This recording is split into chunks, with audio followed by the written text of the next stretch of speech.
എന്താ മാഷെ പെണ്ണ് കാണാൻ പോണ്ടോ?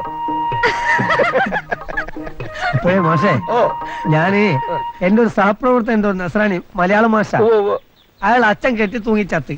അതിന്റെ 16 അടിയന്തരത്തിന് പോവുക. എന്തേ പോരണോ?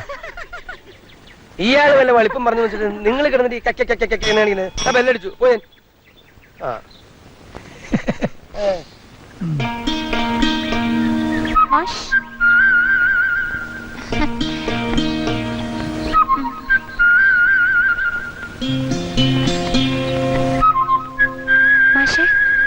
എനിക്കൊരെണ്ണം കൊണ്ട് തരൂ.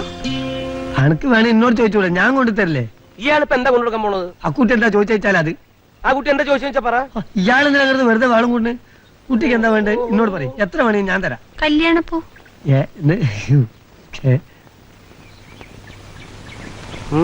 എന്താ മാഷേ? കല്യാണപ്പൂ അല്ല കുട്ടി, കല്യാണ സൗഗന്ധിക പൂ.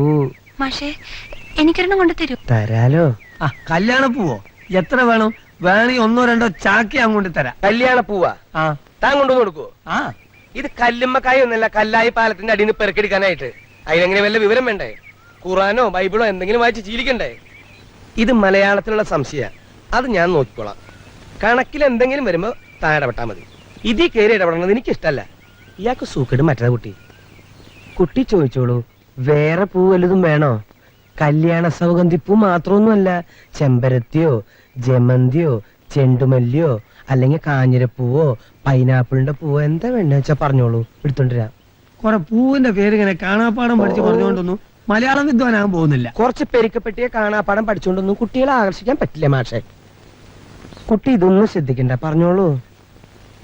എന്താന്ന് വെച്ചാ അത് ഞാൻ കൊണ്ടുവന്ന് തരാം.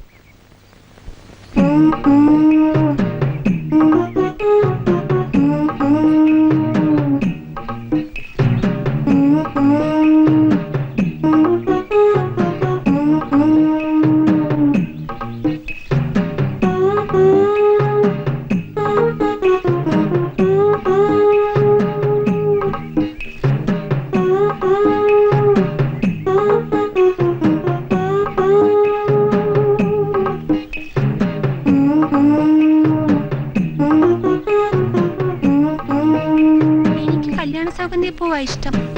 സത്യം പറഞ്ഞാൽ എനിക്കും അത് തന്നെയാണ് ഇഷ്ടം.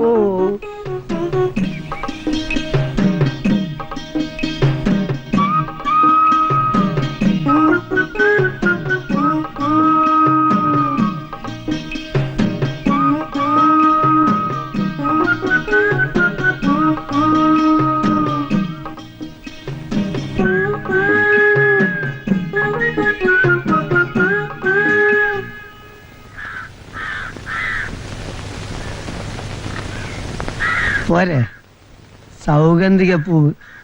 ഉളുപ്പുണ്ട് കാക്കങ്ങൾക്ക്. 10 കുട്ടികളെ പഠിപ്പിക്കേണ്ട മനസ്സിലായില്ലേ നിങ്ങള്? പോയി അവിടുന്ന്.